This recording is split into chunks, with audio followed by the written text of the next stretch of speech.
আসসালামু আলাইকুম, সবাইকে শুভেচ্ছা জানাচ্ছি। মাসুম মাহবুব। প্রিয় দর্শক, দেখছেন ওপেন দ্য ইউটিউব চ্যানেল এবং মাসুম মাহবুব ফেসবুক পেজ। ইরানকে এই মুহূর্তে ভয় পাচ্ছে দুটো দেশ। তারা দুটো বিষয় কনফার্ম হওয়ার চেষ্টা করছে যে ইরান কি নিউক্লিয়ার বোমা বানিয়ে ফেলেছে কিনা। কারণ আমেরিকা ইরানকে যে শর্তগুলো দিচ্ছে, ইরানের সমৃদ্ধকরণ ইউরেনিয়াম আমেরিকার হাতে তুলে দিতে হবে, আর এই বিষয়টি ইরান কোনোভাবে যে রাজি হচ্ছে না, এখান থেকেই আমেরিকার সন্দেহের বড় কারণ সৃষ্টি হয়েছে। 2 নম্বর, ইসরায়েল ইরানের মধ্যে অ্যাটাক করে বোঝার চেষ্টা করছে যে ইরান আদৌ নিউক্লিয়ার তৈরি করে ফেলেছে কিনা। কারণ এই দুটো দেশের গোয়েন্দা মাধ্যমগুলো বলছে ইরান 60% ইউরেনিয়াম তৈরি করেছে, বা এটাকে কি বলে, পরিশোধিত করেছে। তো এখান থেকে 90% খুব দ্রুত করা সম্ভব, চাইলে 15 দিনের মধ্যেই সম্ভব। তো এই জায়গাটা তারা বোঝার জন্য নানান রকম খেলা খেলছে। আমি আপনাদের ইরানের হাতে নিউক্লিয়ার আছে কি নেই তার কিছু তথ্য দেব, যেটা দিকে আপনারা কিছু হলেও অনুমান করতে পারবেন। পাশাপাশি আজকের লেটেস্ট খবর, ইরানের পররাষ্ট্রমন্ত্রী আব্বাস আরাকচি তিনি পৌঁছে গেছেন পাকিস্তানে। কয়েকটি সূত্র বলছে জেডি ভেন্স, দুঃখিত, জেরার্ড কুশনার এবং স্টিভ উইটকফ তারাও পাকিস্তানের উদ্দেশ্যে রওনা হয়েছেন। তো এই পর্যায়ে আরো গুরুত্বপূর্ণ খবর পাওয়া গেছে, ইসরায়েলে হঠাৎ করে আমেরিকান রিফুয়েলিং ট্যাঙ্কার একটার পর একটা এসে পৌঁছচ্ছে। তার মানে লড়াই আবারও শুরু হতে যাচ্ছে, এমনটি আশঙ্কা করা হচ্ছে। দর্শক, চলুন আমি আপনাদেরকে খবরগুলো দেওয়ার চেষ্টা করি। অদ্ভুত, ফেসবুকে আজকে দর্শক এত কম কেন? ফেসবুক নিয়ে খুব ভেজালে আছে, ঠিক মতো নোটিফিকেশন দিচ্ছে না। এই সংবাদগুলো তারা ডাউন করে রাখে কেন বুঝি না। প্রিয় দর্শক, প্রথম যে খবরটি দিয়ে আমি শুরু করতে চাই সেটা হলো পাকিস্তানের পৌঁছে গেছেন ইরানের পররাষ্ট্রমন্ত্রী আব্বাস আরাকচি। ইরানের পক্ষ থেকে বলা হয়েছে তিনি আমেরিকার সাথে কোনো আলোচনার জন্য আসেননি, তিনি আসছেন ত্রিপক্ষীয় কিছু মিটিং সারবার জন্য। ত্রিপক্ষীয় বললাম কেন? তিনি পাকিস্তানের পর যাবেন ওমান এবং ওমানের মাস্কাট, এবং যাবেন রাশিয়ার। তো এই 3টি দেশ তিনি ঘুরবেন। তো এই 3টি দেশ থেকে ইরান তার গুরুত্বপূর্ণ কিছু বার্তা আছে, এগুলো পৌঁছবেন। তো প্রথম ধাপে তিনি পাকিস্তানে এসছেন, ইতিমধ্যে পৌঁছে গেছেন। তাকে রিসিভ করেছে বিমানবন্দর থেকে পাকিস্তানের পররাষ্ট্রমন্ত্রী ইসাকদার এবং সেনাপ্রধান আসিম মনির। তারপরও কিছু তথ্য এরকম এসছে যে পাকিস্তান চাইছে এখান থেকে যে কোনো ভাবে দু দেশের মধ্যে একটা আলোচনা হোক, এবং সেই আলোচনার মধ্যে দিয়ে একটি শান্তির দ্বার উন্মোচিত হোক। তাই পাকিস্তানের পক্ষ থেকে মার্কিন যুক্তরাষ্ট্রকে গ্রিন সিগন্যাল দেওয়ার পর হোয়াইট হাউস থেকে ডোনাল্ড ট্রাম্প পাঠাচ্ছেন তার 2জন প্রতিনিধিকে, একজন স্টিভ উইটকফ, একজন জয়ার্ড কুশনার। প্রশ্নটা আবার তখন আসে যে এই 2জন ব্যক্তিকে কেন বারবার পাঠাচ্ছেন, যারা এর আগেও ফলপ্রসূ আলোচনা করতে পারেননি। আবার বলা হচ্ছে এই 2জনই ইহুদি লবির লোক, ইসরায়েল সংশ্লিষ্ট ব্যক্তি। তৃতীয় যে ব্যক্তি ছিলেন ভাইস প্রেসিডেন্ট জেডি ভেন্স, তিনি আবার ইসরায়েল বিরোধী মনোভাবের লোক। আপনারা জানেন যে এর আগে নেতানিয়াহুর সাথে তার প্রকাশ্যে হটটক হয়েছে, বাকবিতণ্ডা হয়েছে। কিন্তু বারবারই ডোনাল্ড ট্রাম্প পাঠাচ্ছেন ওই 2জন ব্যক্তিকে যারা ইহুদি লবির বা ইহুদি সংশ্লিষ্ট ব্যক্তি বা স্বার্থ রক্ষার ব্যক্তি, স্টিভ উইটকফ এবং জেরার্ড কুশনার। কুশনার হল ডোনাল্ড ট্রাম্পের জামাতা। কিন্তু এখন পর্যন্ত জেডি ভেন্সের সফর অনিশ্চিত, এখনো কনফার্ম না কখন তিনি আসবেন, আদৌ আসবেন কিনা।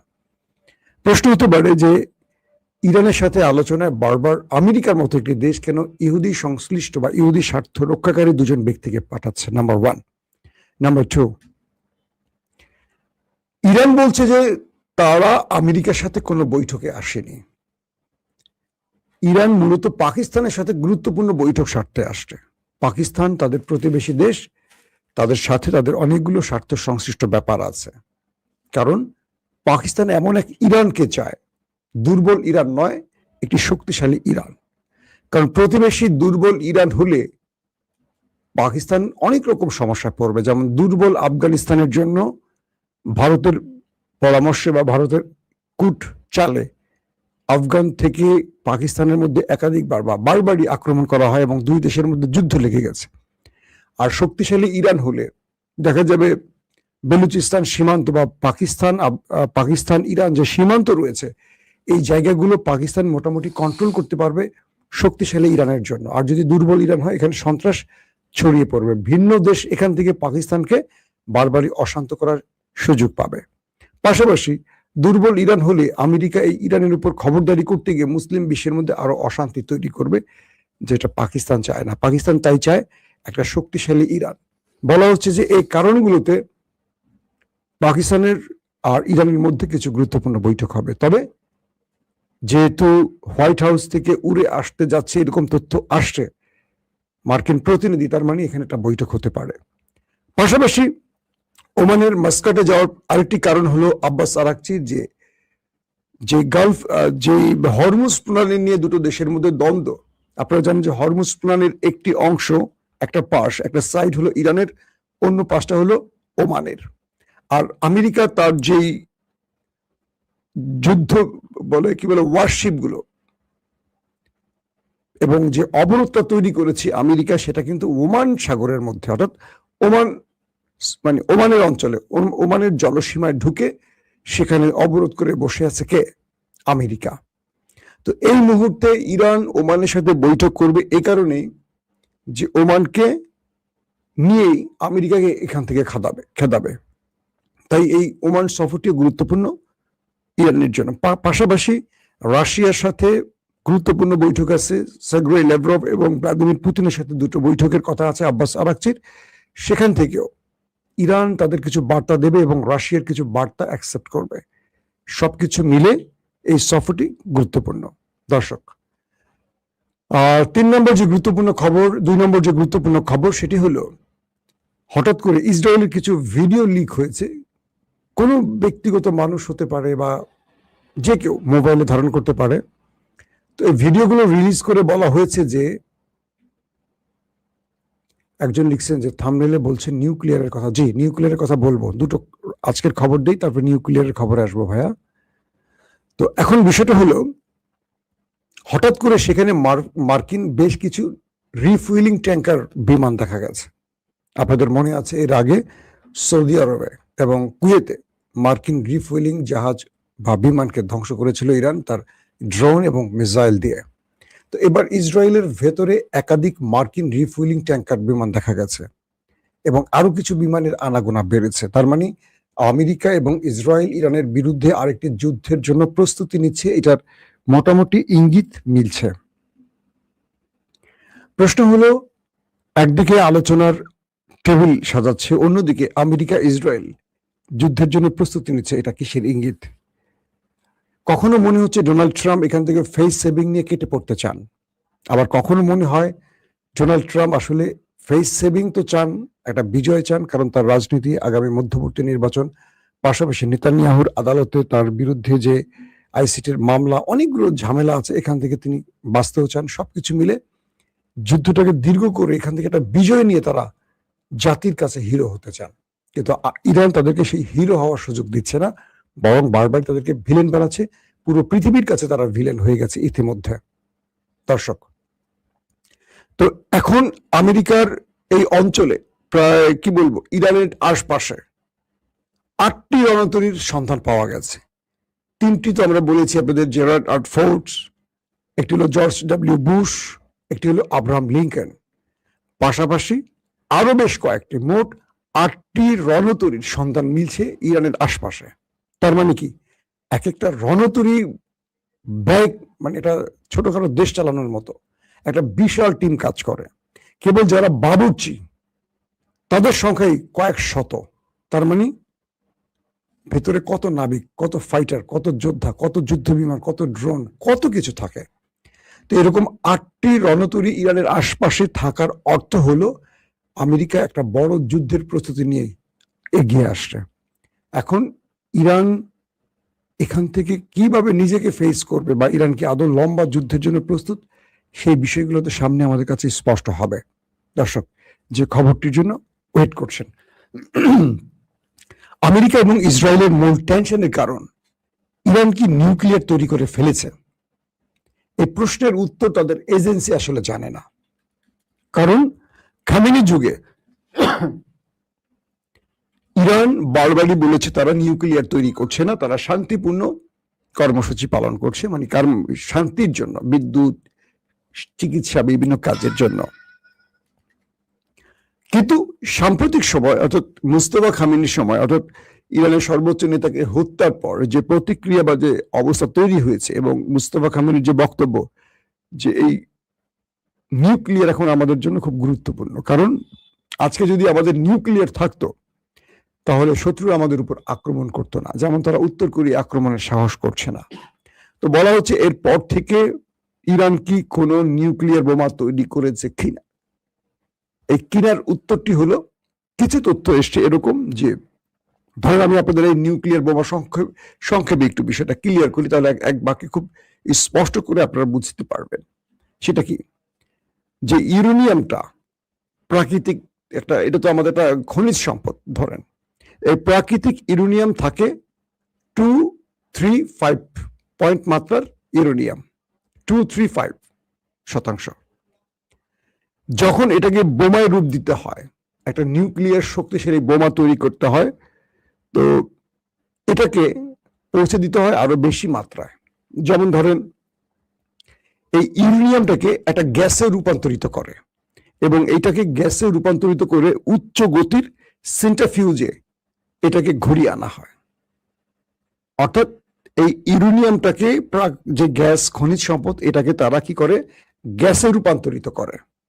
গ্যাসে রূপান্তরিত করে এটা উচ্চ মাত্রার একটা গতি, মানে উচ্চ গতির সেন্ট্রিফিউজে এটা ঘুরিয়ে আনে।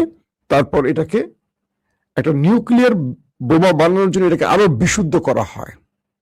তার মানে একটা দুর্বল ইউরেনিয়াম একটা শক্তিশালী কিছুতে, শক্তিশালী কি বলবো, পাওয়ারে তৈরি হয়, যেটা মানে খুব শক্তি তৈরি করে, এটাকে এই বিশুদ্ধ করা হয় এটাকে। তারপর ধরেন যে তথ্যটি দিলাম যে সাধারণ খনিজ ইউরেনিয়াম 3, 4, 5 এই মাত্রা থাকে, 3 থেকে ধরেন 5% থাকে।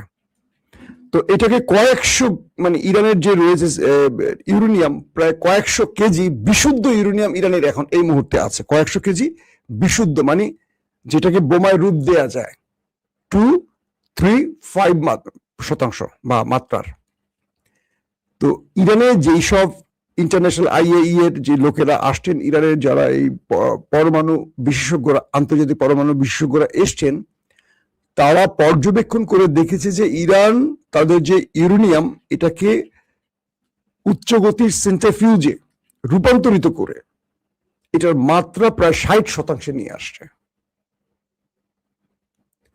এই ইউরেনিয়ামটাকে তারা 3 থেকে 5 মাত্রা থেকে তারা 60% এটাকে তৈরি করে ফেলেছে। তো প্রথমে এই ইউরেনিয়ামটাকে যখন আপনার বিশুদ্ধ করা হয়, সেন্ট্রিফিউজের আনা হয়, তখন এটার মানে এক কথায় যেটা বলা যায় যে এটা একটা ভয়ঙ্কর পারমাণবিক বোমার দিকে আগায়। তো বলা হয় প্রথম ধাপে এটা ওই মাত্রায় আনতে অনেক কষ্ট হয়, অনেক কষ্ট হয়, বিশাল ব্যয় বহন, পরিকল্পনা, অনেক বিশেষজ্ঞ লোক দিয়ে এটাকে এই রূপে আনতে হয়, উচ্চ গতিতে আনতে হয়। কিন্তু 60% হয়ে গেলে তারপর একটা পারমাণবিক বোমা বানাতে লাগে 90%। ধরেন এই 90% খুব সহজে হয়ে যায়। বুঝতে পারছেন বিষয়টা? অর্থাৎ একটা নিউক্লিয়ার বোমা বানাবার জন্য 90% ইউরেনিয়াম লাগে, বিশুদ্ধ ইউরেনিয়াম লাগে ধরেন। কিন্তু এটি যখন 3-5 মাত্রা থাকে তখন এটা হয় বিদ্যুৎ প্রকল্পের, চিকিৎসা, মানে প্রয়োজনীয় কাজের জন্য। ইরান এটাকে 60% নিয়ে আসছে এবং কয়েকশো কেজি, 1-2 না, কয়েকশো কেজি বিশুদ্ধ, মানে 60% বিশুদ্ধ ইউরেনিয়াম ইরানের কাছে আছে এখন। তো 60% থেকে এটা 90% করা খুব সিম্পল ব্যাপার, ইরানের জন্য একেবারে খুব অল্প সময়ের কাজ। তো বলা হচ্ছে যে ইরান তার প্রথম কঠিন ধাপ পার হয়ে গেছে, সেকেন্ড ধাপ পার হয়ে গেছে, থার্ড ধাপ, এখন ফাইনাল রাউন্ডে ইরান আছে যে এটা যে কোনো সময় চাইলে ইরান একটা নিউক্লিয়ার বোমা বানাতে পারে। তো বিশ্বকোরে এটাকে বলে নিউক্লিয়ার ব্রেকআউট থ্রেশহোল্ড। তো এই সিস্টেমটি ইরান এখন অবতীর্ণ হয়ে গেছে।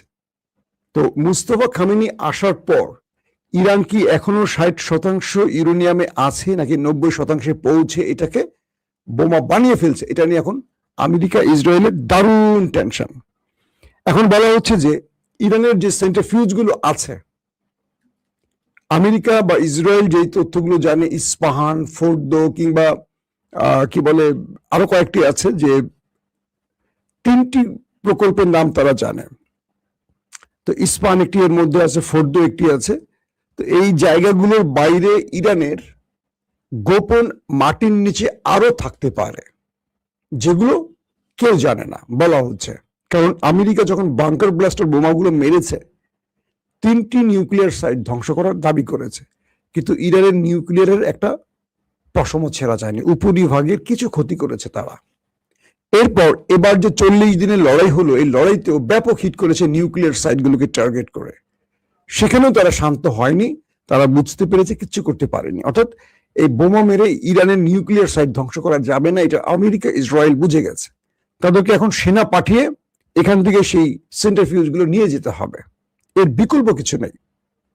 তো এখন তারা যখন পারছে না, ইরানের কমান্ডো বাহিনী পাঠিয়ে তারা ফেরত যাবে কিনা, জীবন নিয়ে যেতে পারবে কিনা, ইরান থেকে বেরোতে পারবে কিনা, এই জন্য আলোচনার নাম করে ইরানের কাছ থেকে এই সেন্ট্রিফিউজ গুলো চাইছে বা ইউরেনিয়াম গুলো চাইছে। কথা ক্লিয়ার আপনারা বুঝতে পারছেন আশা করি। এখন বলা হচ্ছে যে ইরানের এইরকম বহু গোপন মাটির নিচে ভূগর্ভস্থ নিউক্লিয়ার প্ল্যান্ট থাকতে পারে, যেখান থেকে ইরান বোমা বানাতে পারে। নাম্বার 1, আমেরিকা ইসরায়েলের ভয়। 2 নম্বর ভয়টি হলো ইরান তার দূরপাল্লার ব্যালিস্টিক যে মিসাইল গুলো তৈরি করছে। ইরান বারবারই বলছে আমার কাছে এমন কার্ড আছে, শত্রুকে আমি সারপ্রাইজ দিয়ে দিব, বারবার বলছে। যে শিরোনাম দিকে আপনি ঢুকেছিলেন, আরেকজন লিখছেন ভাই নাতাঞ্জ পরমাণু স্থাপনা, থ্যাংকস। নাতাঞ্জ, ইস্পাহান, ফোর্দো, আপনারা অনেক নিউজ সম্পর্কে ফাহিম ভাই আপডেট থাকেন, ধন্যবাদ। আপনাদের জন্য খবর বলতে ভালো লাগে। এখন বিষয়টা তৈরি হলো কি, ওরা ভাবছে, ইসরায়েল আমেরিকা ভাবছে যে ইরান মাটির নিচে আরো কিছু নিউক্লিয়ার বোমা তৈরির প্ল্যান্ট তৈরি করে রেখেছে, যেটা তাদের জানার বাইরে। এই 3টির বাইরে থাকতে পারে, 1। 2 নম্বর হলো ইরান তার দূরপাল্লার যে ব্যালিস্টিক মিসাইল গুলো আছে, এই মিসাইলের জন্য নিঃসন্দেহে কিছু নিউক্লিয়ার ওয়ারহেড তৈরি করে রেখেছে, যেটাকে আমরা নিউক্লিয়ার বোমা বলি। একটা হলো বিশাল আকারের নিউক্লিয়ার বোমা, আরেকটা হলো নিউক্লিয়ার বোমা বহনকারী ওয়ারহেড, যেগুলো ব্যালিস্টিক মিসাইলে সেট করে দিয়ে হিট করা যাবে। ধরেন ইসরায়েলে একটি ব্যালিস্টিক মিসাইল মারলো খাইবার, বা অন্য একটি মারলো, তার অগ্রভাগে তার মাথায় একটি নিউক্লিয়ার ওয়ারহেড বসিয়ে দিল, ওইটা কিন্তু নিউক্লিয়ার বোমা হয়ে গেল, ওইটা গিয়ে তাণ্ডব চালায় সব সাফা করে ফেলতে পারবে। এখন আমেরিকা ইসরায়েলের এই ভয়টিও আছে যে ওদের কাছে নিউক্লিয়ার ওয়ারহেড আছে কিনা। তো এটার জন্য বারবারই ইরানকে হুমকি দিচ্ছে, কিন্তু ইরানকে হুমকি দিয়ে সঠিকভাবে কিছু করতে পারছে না। ওরা 2 পা আগাচ্ছে, আবার 3 পা পেছাচ্ছে। কারণ ইরান ভয় পাচ্ছে না ভেবেই ওরা টেনশনে পড়ে গেছে যে ওরা ভয় পাচ্ছে না। কেন? ইরানের কাছে কি আছে, ইরানের কাছে কি আছে, এই কি আছে এটা নিয়ে ওরা টেনশন করছে। ইরান যে বারবার বলছে তোমাদের জন্য সারপ্রাইজ আছে, আমাদের হাতে আরো বড় কার্ড আছে, এটা নিয়ে ওরা রীতিমতো গবেষণা করছে। গবেষণা করে ওরা উত্তর মিলাতে পারছে না, তাই ইরানে নিউক্লিয়ার অ্যাটাকের হুমকি দিচ্ছে, এই হুমকি দিচ্ছে, সেই হুমকি দিচ্ছে, এগুলো করছে তারা। এখন একমাত্র ইরান জানে তার আদৌ নিউক্লিয়ার আছে কিনা। আর যেই 60% যারা তৈরি করেছে, সেন্ট্রিফিউজ ইউরেনিয়াম বিশুদ্ধ করেছে, সেটা বোমা বানাতে যদি মাত্র 2 সপ্তাহ লাগে, তো এতদিনে তো কয়েক সপ্তাহ না, কয়েক মাস চলে গেছে। তো ইরান কি নিউক্লিয়ার না বানিয়ে বসে আছে? একটা প্রশ্ন। ইরান যদি নিউক্লিয়ার নাই বানাবে, তাহলে 60% কেন এটাকে পৌঁছবে? এটা তো 3 থেকে 5 মাত্রায় থাকতে পারতো, শতাংশ থাকতে পারতো, তাই তো? তার মানে 60% করার অর্থ হলো ইরান 90% পৌঁছে এটা বোমা বানাবে। তার মানে কাজটা ইরান করে ফেলছে। আর তাই হয়তো ইরান ভয় পাচ্ছে না যে আমাকে যদি নিউক্লিয়ার মারো, আমিও তোমার নিউক্লিয়ার মারবো, নিঃসন্দেহে। এখানে এই দুটো দেশ, ইসরায়েল দেখেন মাইর খাচ্ছে সমানে, কিন্তু ইসরায়েল ইরানে নিউক্লিয়ার অ্যাটাকের কোনো চিন্তা করছে না।